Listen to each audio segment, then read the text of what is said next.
Assalamualaikum, halo teman-teman. Di video sebelumnya kita sudah menyelesaikan banyak sekali tahapan, mulai dari observasi sampai mengisi dokumen refleksi tindak lanjut. Nah, di video kali ini kita akan mengisi pengembangan kompetensi dan tugas pokok di ruang GTK 2025. Yuk langsung aja ke tutorialnya.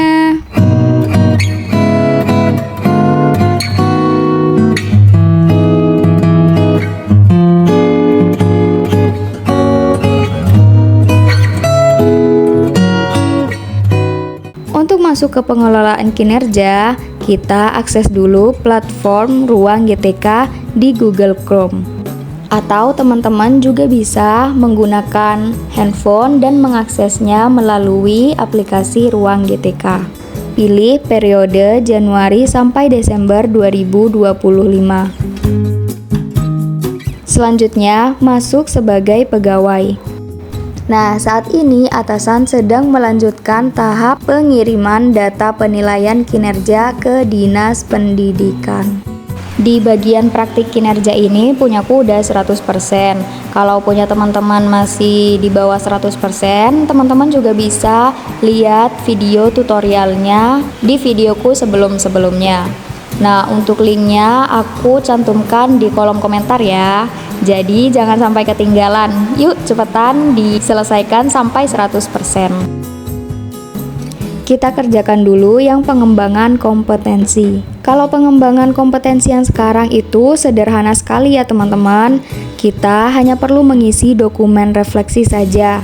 Tapi kalau PMM yang tahun lalu, kita harus mengumpulkan sertifikat-sertifikat yang kalau di total jumlahnya ada 32 poin, seperti ini.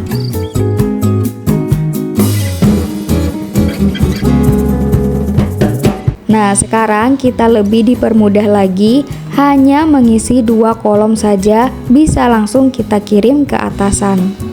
Tapi kalau atasan minta bukti dukungnya, kita juga harus tetap menyiapkan ya.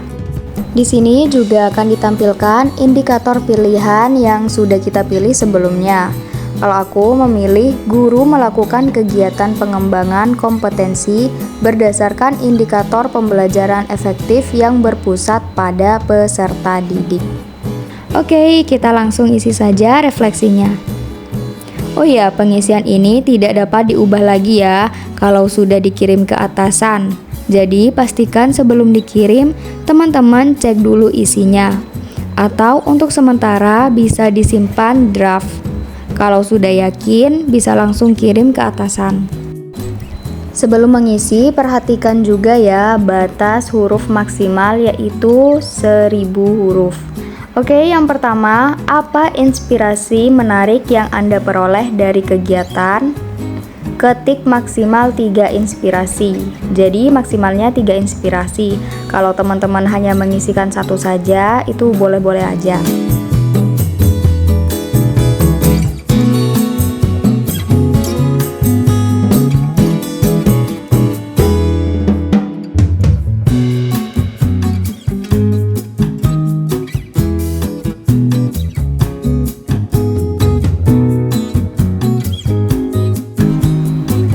Saya terinspirasi bahwa pembelajaran yang berpusat pada peserta didik dapat meningkatkan keterlibatan dan motivasi mereka.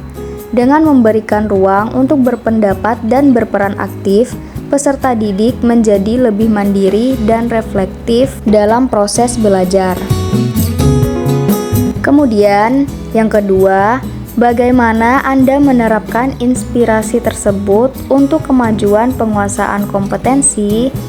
Nah, di sini ketik minimal 1 penerapan untuk kemajuan penguasaan kompetensi Anda. Jadi, teman-teman bisa mengisikan minimal 1, 2, atau boleh 3. Yang penting tidak lebih dari 1000 huruf.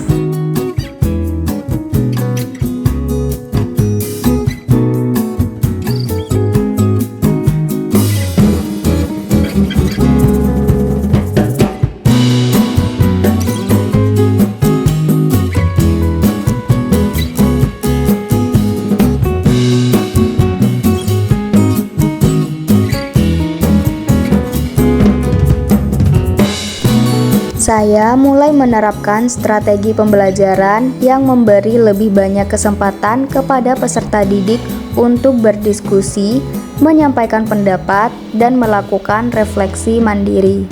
Saya juga menyesuaikan metode mengajar dengan gaya belajar mereka, agar proses pembelajaran lebih efektif dan membantu mereka menguasai kompetensi secara lebih mendalam dan bermakna. Kalau sudah, teman-teman bisa simpan draft dulu. Ingat ya, pengisian ini tidak bisa diubah lagi kalau sudah dikirim ke atasan. Jadi kalau teman-teman kurang yakin, bisa disimpan draft dulu. Dan tentunya refleksi yang sudah kita tulis tidak akan hilang.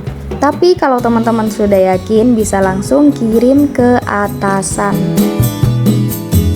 Oke, sudah berhasil mengirim. Sekarang kita lanjut ke pelaksanaan tugas pokok. Di tugas pokok ini kita hanya perlu mencentang saja. Kalau PMM yang dulu kita perlu upload SK seperti SKTPPK, ekskul, dan lain sebagainya. Untuk bukti pelaksanaannya kita bisa menunjukkan ke atasan. Jadi tidak perlu upload bukti dukungnya ke sistem. Di sini ada beberapa poin RHK seperti guru merencanakan pembelajaran atau pembimbingan dalam mendukung pembelajaran yang bermutu untuk semua. Yang kedua, guru membimbing dan melatih peserta didik dalam mendukung pembelajaran yang bermutu untuk semua. Yang ketiga, guru melaksanakan pembelajaran atau pembimbingan dalam mendukung pembelajaran yang bermutu untuk semua. Dan yang keempat, guru menilai hasil pembelajaran atau pembimbingan dalam mendukung pembelajaran yang bermutu untuk semua. Nah, 4 poin ini sudah pasti masuk ke poin pokok seorang guru. Jadi pastinya mulai dari merencanakan pembelajaran sampai menilai hasilnya, guru pasti sudah melakukan semuanya. Kemudian ditambah 2 tugas pokok lainnya. Untuk tugas tambahannya, di sini aku memilih meningkatnya kinerja satuan pendidikan melalui pelaksanaan tugas tambahan sebagai pembina ekstrakurikuler. Dan yang kedua, meningkatnya kinerja satuan pendidikan melalui pelaksanaan tugas tambahan sebagai tim pencegahan dan penanganan kekerasan atau TPPK. Nah, yang dua ini bisa teman-teman sesuaikan dengan pilihan masing-masing.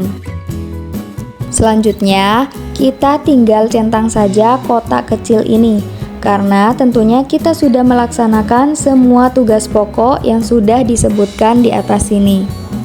Kemudian klik simpan, dan ruang GTK kita sudah selesai semua. Gimana? Gampang kan? Oke teman-teman, itu dia tutorial pengisian pengembangan kompetensi dan tugas pokok yang ada di ruang GTK 2025. Jangan lupa like, comment, subscribe, dan share video ini ke teman-teman yang lain. Semoga bermanfaat. See you next video. Bye-bye.